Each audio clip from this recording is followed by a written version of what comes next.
is Tuesday, February 11th, and this is the Jess Strom Show. Jess Strom in the house today. How are we feeling? How are we doing? Great. It's my mom's birthday. So Happy birthday, out. Patty Strom. Yep. The big 7-0. Oh, 70.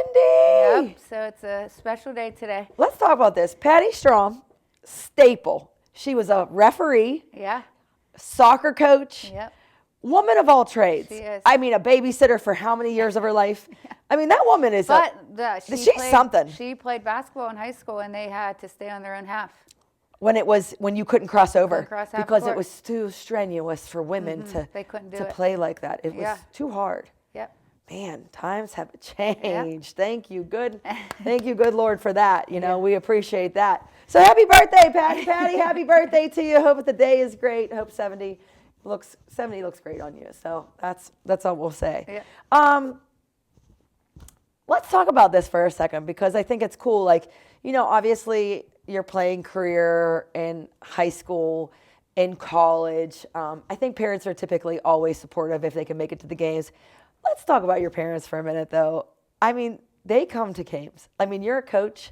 You've been there, done that your whole, what does that mean to you? Yeah, it's super cool. Like, I always know they're going to be there. One of them, at least. You know what I mean? Is if they can get there, they're going to be there. And it's just funny to me because my dad especially, but my mom cheers more, but my dad will yell. So, like, it's just comforting at this point. Like, okay, I hear that voice. And I feel like our players get a kick out of it, too. Like, I mean, that because voice he is a big bear. Like, he's super nice. But he means business, man. He scares me. He'll be like, time out. I'm like, whoa. All right, John, we're calling that time out. Like, he's intense. Yeah. Has he been like that for your whole life in terms of sports, like straight up intensity, like get up, you're not hurt? Like, was he that kind of dad? Whole entire life, yes. But I appreciate it because I feel like that's where I get a lot of it from. But my mom is the same. It's just what in a different way. Yeah. So I feel like I'm definitely a combination, but the intensity, yes. Yes, that's awesome. I just think it's great. You know, I think sometimes we forget, and I think I'm probably the same way. I'm not sure how you were. In high school, like you almost like took it for granted. You just expected your family or whoever your support system was to be there. And then like you kind of got an understanding in college, like, wow, they're really driving a long way. Yeah. Man, they were at work all day and then just hopped on the road and then they're getting home late. And then all of a sudden you're out of college and then your family still shows up to support you. Like, I think, you know, you just don't realize how important that kind of stuff is. You know, I think that's why we too try to tell our players now, like, thank your family for coming. Like, it's, you know, you're right. It's not easy. They work all day and then they call off to come to our games. So it's huge and it's important, especially I feel like away games, like seeing their face, you know, in the crowd's really checking really in. Cool. Yep, feeling good. Well, let's talk about something that we haven't talked about on the show before we get into the games and the standings and everything that we've done.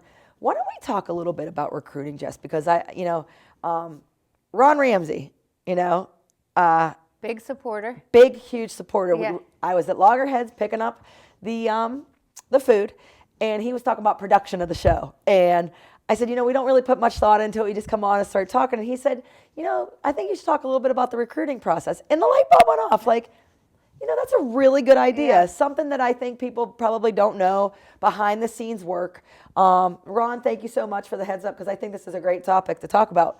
But let's talk about like your thoughts on recruiting, how you go, just basically the rundown on recruiting for Cal U women's basketball. Yeah, well, I feel like for us, recruiting's a little different. We have a specific type of player I feel like we like to recruit. Now, it varies, obviously, but how we play, you kind of have to be pretty athletic. You have to be able to move. So I feel like we look for a specific type of player. Mm-hmm.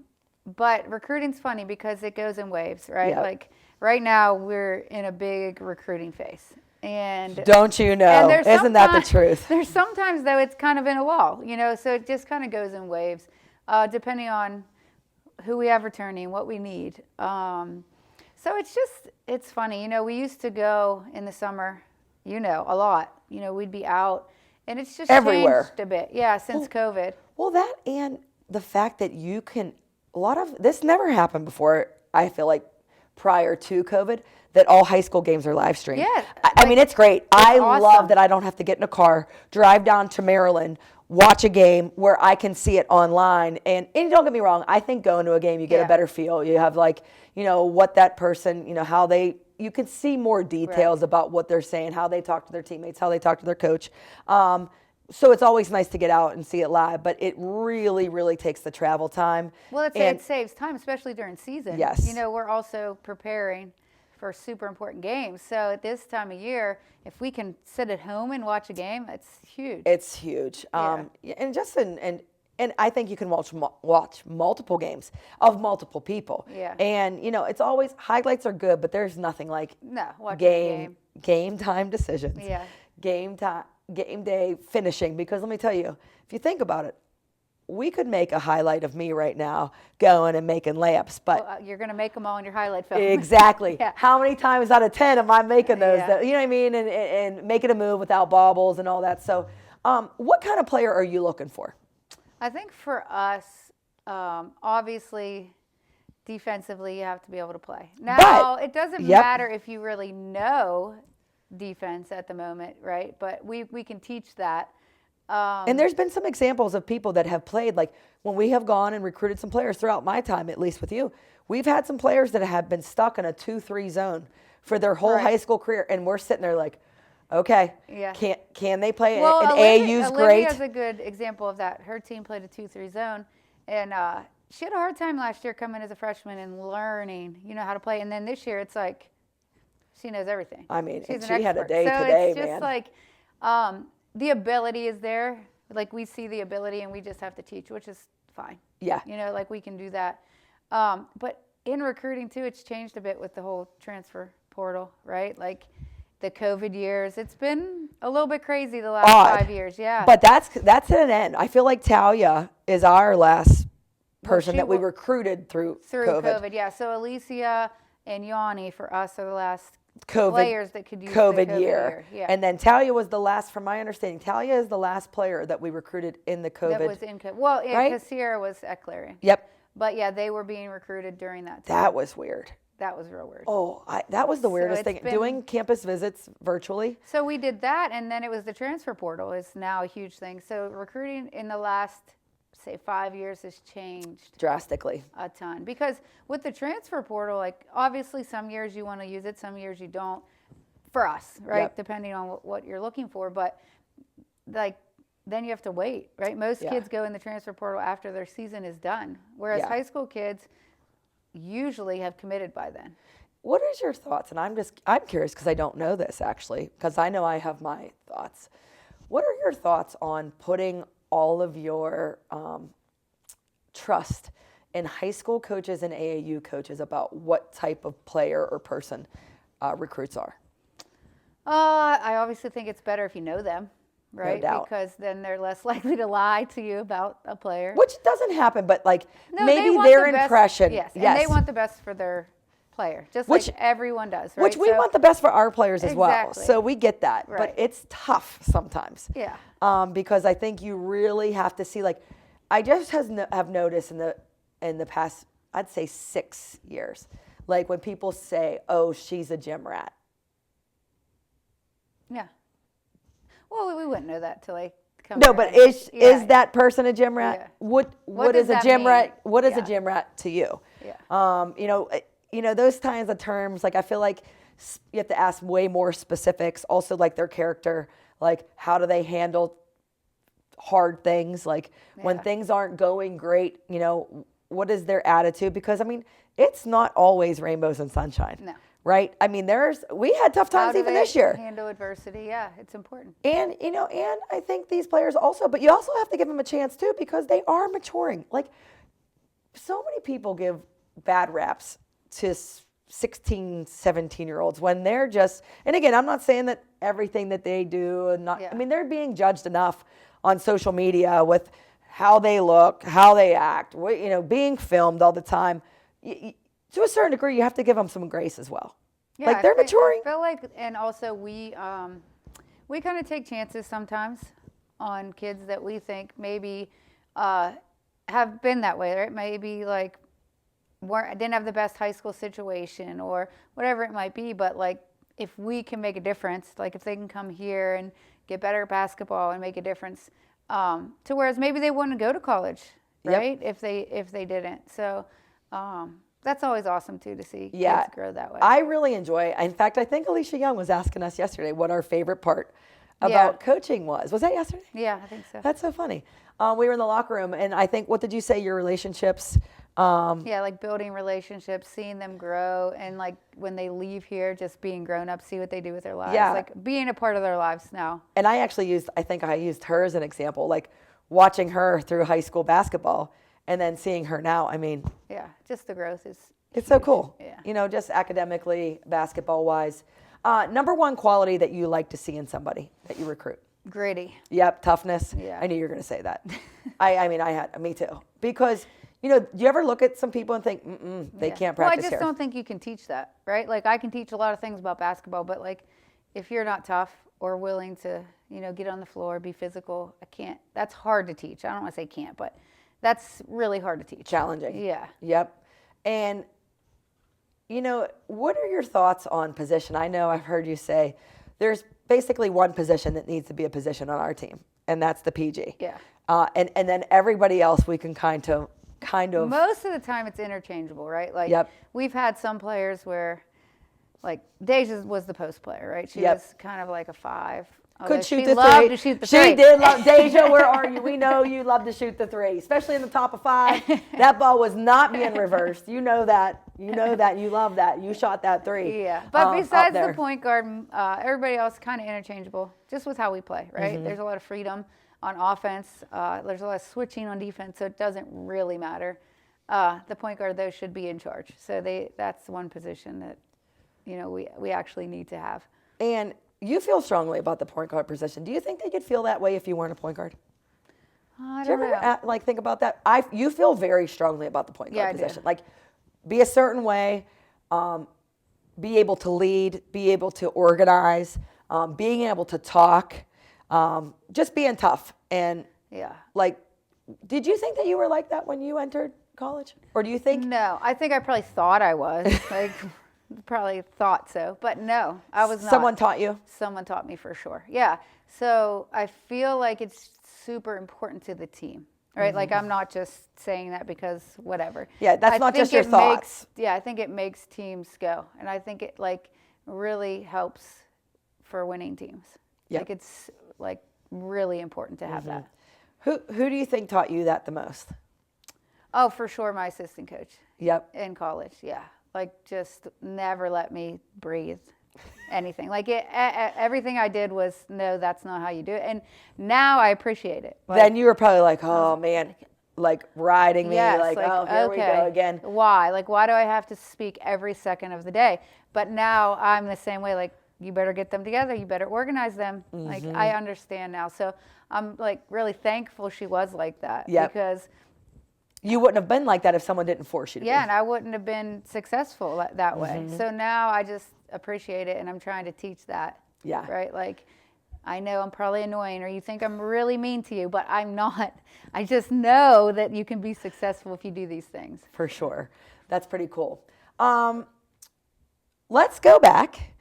Since our show, big games, baby. Big games. Big games, baby. Wednesday, we played Seton Hill.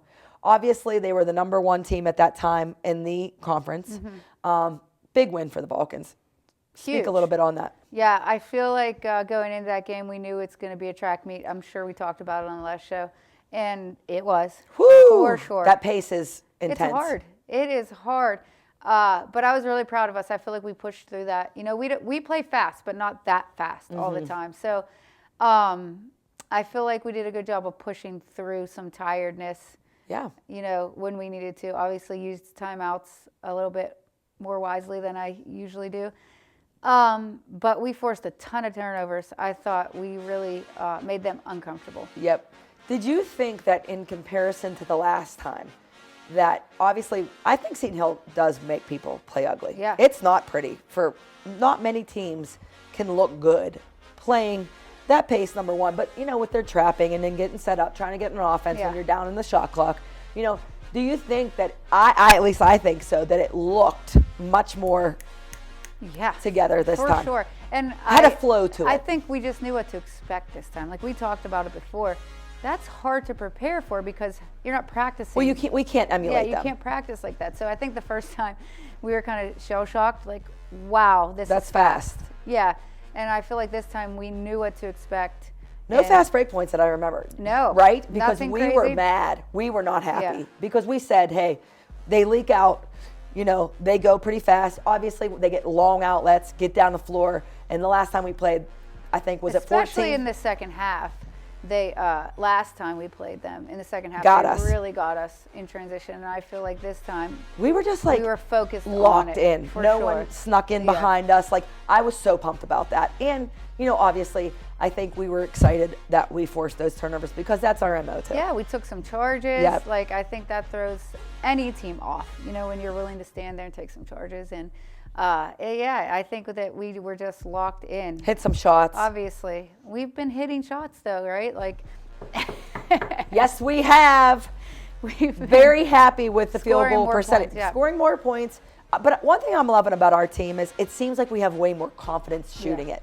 Like, okay, we were shooting it before, but now it's like, okay. And I think we have confidence in each other. Yes. Right? We know who wants to take what shot right now. I think we're passing the ball much better. In games, absolutely, yes. 100%. So we're getting better shots, easier shots. And you know what I'm so fired up that I love? And this is what I do love about our team is that, you know, obviously we're PSAC high in offensive rebounds. I believe it's 17.7 if I can remember correctly.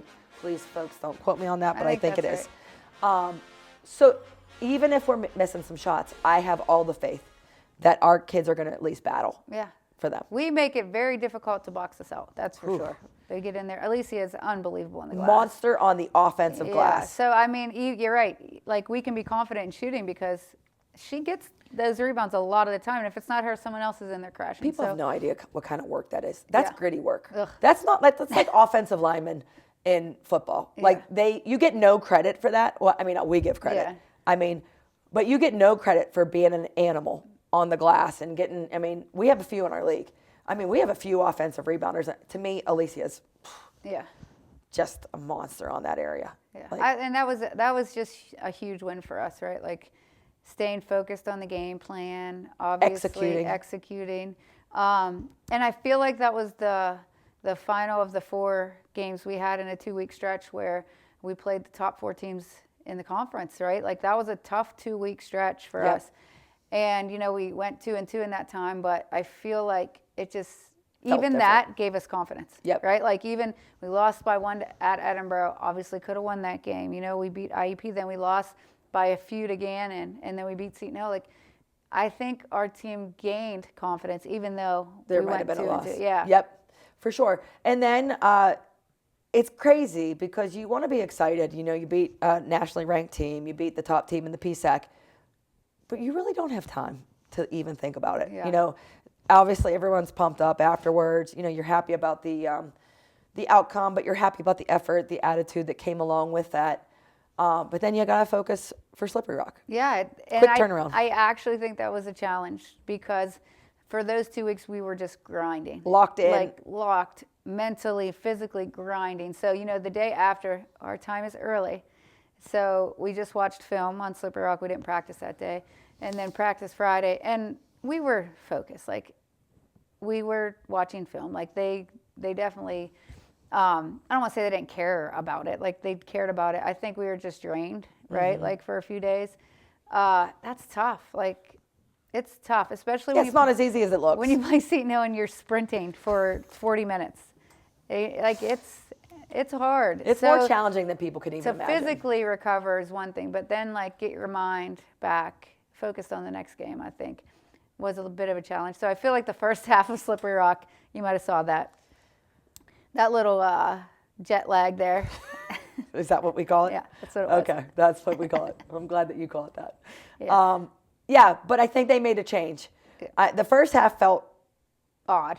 We were doing just weird things. Yes, I think you said it best in the locker room. Like, we were just doing uncharacteristic things that weren't in our system, things that just felt off that you kind of like, what's going on? Yeah. And then it was a complete different in the second Yeah, half. I think they got the message at halftime that like this isn't a joke. You know, like basically that game was more important than the prior 2 weeks, Yeah. right? Like we're fighting them for a spot in the playoffs, right? Like Seton Hill's already in the playoffs, right? IUP's in the playoffs. Gannon and Edinburgh are already in the playoffs. They're locked in. Right. They have the asterisks Yeah, on the they're PSAC in. standings. So like we're fighting Slippery Rock right now. Yep. Like this is the most important game. So I feel like at halftime they got that message. They went out and our Took care of effort business. and focus was definitely different. Yeah, everything, top to bottom, effort, energy, execution.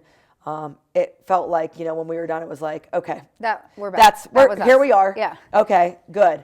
Now you got to put that to bed. And then now we're going tomorrow, folks, 5:30 p.m. up at Tippin Gymnasium, Clarion, PA. Take on Clarion. Battle of Penn West again. Yeah. The PW battle. Thoughts on the game, Jess? Yeah, I feel like Clarion is a good team. They're right behind us in the standings. Play a ton of people. They pressure the ball. They get up. They press. They go fast. I don't think they go as fast as Seton Hill, but it's fast. not slow. That's for sure. They make it ugly as well. Yeah, a lot they of do turnovers. a lot of turnovers. Get to the free throw line a ton. Yeah, they attack the basket really, really hard. So, I think when we played them here, we came out on fire. And that was the first time, do you think? We had a couple stretches where we weren't shooting the ball particularly well. I feel like we came out and we made it. I mean, I think we scored 35 points in the first quarter because we shot the ball. I think it was like 47%, then 48%. Yeah. Like it was, the percentages were pretty high. We were turning them over too. Yep. So, I know we turned them over here, and I would assume that they remember that game too. Like, so, I think they're going to come out.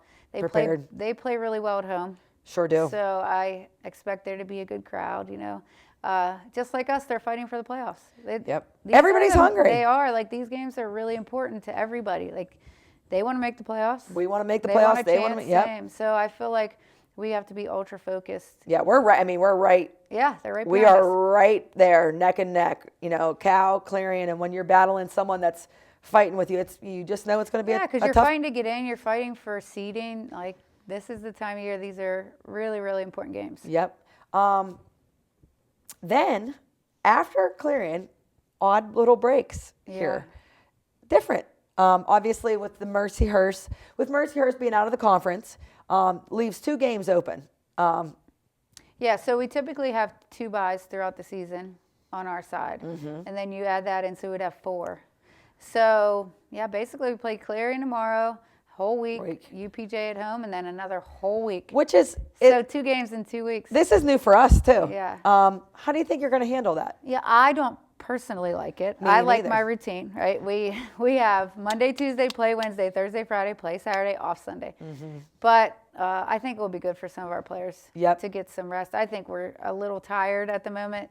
We play and then we get up really early every day. So do you think that matters? Yeah, me too. I do. Because they're college kids. They don't go to sleep. We're asking them to go to sleep. We're telling them, hey, this is. But they're not. You're right. Like they're doing whatever. I don't know what college kids do, right? They have class. They want to socialize. They want to do things. Yeah. So drive in the car to go get some food. Yeah, I think it adds up. Like one day, fine, right? Mm-hmm. You're getting up. Maybe you don't have enough sleep, but we've been doing this now for a while. So I think that a little bit of break from games might be okay for them. Maybe one extra day off, right, throughout the week. Just rest a little bit. And now, practice won't be a rest, but. Exactly. Exactly. Well, let's flip the script here. And there's something I was thinking about today when we sat down and the lights hit you. I wish it was the sun. So you have a nose ring. Yeah. Okay. How old are you? 41. At what age do you think you won't have that? Never. Till I die. To me, it's a staple for you. Yeah. Well, how old were you when you got it? Do you remember when you got it? Like, were you young or were you an adult? After college. Oh, no kidding. Yeah. But from the time I feel like I've known you, I feel like you've had this nose ring. Yeah, probably like early 20s, before 25, yeah. Like, it's so funny to me that you just... I'll just be like bald in the casket with a nose ring. Because my hair's definitely falling out before it comes out. This show is not real. Like, dude, I know, but you said I'll be bald in my casket with a nose ring. Well, if I take it out, there's probably gonna be a hole. So would you rather have this or a hole in my How many years nose? do you think you had that? Like, just I can't look at you because now I'm thinking about you bald in a casket with your nose ring. Like, I'll be like, I hope that you outlive me because I'll have to look at you and be like, well, I'm "Knew she'd definitely have that." outliving you. So. Like, I'd have to be like, if you go first, I'll have to be like, knew she'd have that nose ring. I'm done. I don't know if I can go on. Oh, I don't feel well today. You're making me laugh. My abs hurt because Gia made me work out so hard. Oh, what a day! What a day! This is the time of year everybody gets goofy. But this, we're getting goofy all around, this is the everywhere. time of year that. Well, there you have it. I mean, anything else to add to the show? Oh yes, I do. I want to give a shout out to Talia. She was the player of the week. Oh yes, let's talk about that. Yeah. Her numbers were insane on that. Yeah. Was it 25 a game, 25 points, or was it 27? 26, 25? Something like that. I think she had 22 Gary, and a 30. get that graphic because it was for 2 games. It was She was unbelievable. 25 plus, Yeah. 7 rebounds. How many steals? How many She assists? shot really well from the 3. She had her a week. Yeah, But also hats off people feeding her the ball in areas. Yeah, I think she got some good passes. Yes. And I think that's something that she had said like during She the game, did. guys, like not just to her, like we need better passes so we can be ready to shoot. Get the shots off And for I all the think we shooters. did do that. Well, that comes along. I think we've been passing the ball much better. Yeah, so she got some good looks. But she's doing it all kinds of ways, right? Like she's getting steals to layup. She's getting offensive rebounds and putbacks. She's making like those. getting How to does the she rim. make those moves where she contorts herself? Yeah. And then like puts it over the rim? Like that's outrageous. Yeah, she's just playing really well at the moment. Pretty So really solid I scoring. think all of our seniors, though, to be honest, they're like in senior mode. I couldn't agree with you more. Yeah. Everybody's playing at a high level. I think it's like, hey, this is it. Yeah, And they realize that now. Like we only have these many games guaranteed, and like this is it. Like let's go. Yep, their last go around. And again, let me reiterate, March 1st, while we're talking about them, March 1st, Senior Day, come on out to support them as we play Edinburgh at 1 p.m. Also, big day, 2015 National Championship Celebration, team recognition. Players from 2015, come on back. You know we miss you. Also, tomorrow, reminder, Clarion, 5:30 p.m. If you can't make it up to Clarion, PA, make sure you watch on www.calvulcans.com. Click on our schedule, and you'll see game day stuff. Any information that you want about Cal U basketball. Vulcan Nation, we thank you for your support, and it's coming to an end. Yep. Now or never, right? For the Vulcans. So come out and support, and we'll see you soon. Go Vulcans.